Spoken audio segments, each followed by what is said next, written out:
కాంగ్రెస్ అగ్రనేత రాహుల్ గాంధీ వైసీపీ అధినేత జగన్ భేటీ అయినట్లుగా ఇప్పుడు ఒక వార్త సోషల్ మీడియాలో తెగ ప్రచారం అవుతుంది. ఎలాంటి ఆధారాలు లేకపోయినా, అధికారిక ప్రకటన ఏదీ రాకపోయినా ఇద్దరు నేతలు గంటపాటు చర్చించుకున్నట్లుగా వార్తలు వస్తున్నాయి. రాహుల్ గాంధీ వయనాడ్ పర్యటన తర్వాత బెంగళూరులో కొద్ది గంటలు ఆగినప్పుడు జగన్ వెళ్లి ఆయన్ను కలిశారని, ఆ మీటింగ్ ను కర్ణాటక డిప్యూటీ సీఎం డీకే శివకుమార్ స్వయంగా ఏర్పాటు చేశారని సోషల్ మీడియా కోడై కూస్తోంది. ఇద్దరు నేతల మధ్య ఆంధ్రప్రదేశ్ రాజకీయాలపై ప్రధానంగా చర్చ జరిగింది. చంద్రబాబుపై జగన్ ఫిర్యాదు చేసినట్లుగా తెలుస్తుంది.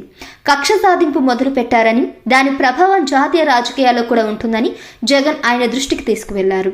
నిరాధారమైన కేసులు పెట్టి వేధించేందుకు ప్రయత్నిస్తున్నారని కూడా జగన్ ఆరోపించారట. తాము గట్టిగా పోరాడుతున్నామని, కాంగ్రెస్ పార్టీ మద్దతిస్తే ఇంకా శక్తివంతంగా పోరాడతామని జగన్ చెప్పారట. ఇకపై చంద్రబాబు ఎన్డీఏ కూటమిని వదిలి రారని, మోదీ ఆయన్ను బ్లాక్మెయిల్ చేస్తున్నారని జగన్ వివరించారట. అందుకే చంద్రబాబును నమ్మే కంటే తమను విశ్వసిస్తే మంచిదన్న ఫీలర్ కూడా వదిలారట. ఆ విషయంపై తాము దృష్టి సారిస్తామని రాహుల్ హామీ ఇచ్చారట. అవసరమైతే తమకు మద్దతు ఇవ్వాలని రాహుల్ కోరినట్లుగా కూడా తెలుస్తుంది.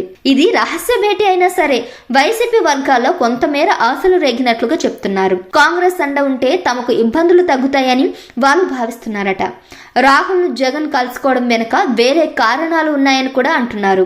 ఇకపై మోదీ తనను కాపాడే అవకాశాలు లేవని జగన్ నిర్ధారణకు వచ్చారు. ఈ మేరకు మోదీ చంద్రబాబు మధ్య ఒప్పందం కుదిరిందని జగన్ అనుమానిస్తున్నారు. సిబిఐ కేసుల నుంచి తనను కాపాడేందుకు మోదీ ఇష్టపడడం లేదని ఆయనకు అర్థమైంది. దాంతో ఆయన కాంగ్రెస్ పక్షం వహించేందుకు ఇష్టపడుతున్నారు. జాతీయ స్థాయిలో వాళ్ళైనా తన పక్షాన ఉంటారన్నది ఆయన విశ్వాసం. చూడాలి మరి ఏమవుతుందో.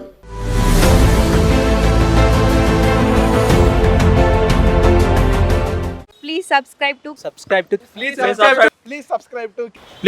to KTV Telugu. KTV Telugu. KTV Telugu. KTV Telugu. KTV Telugu channel.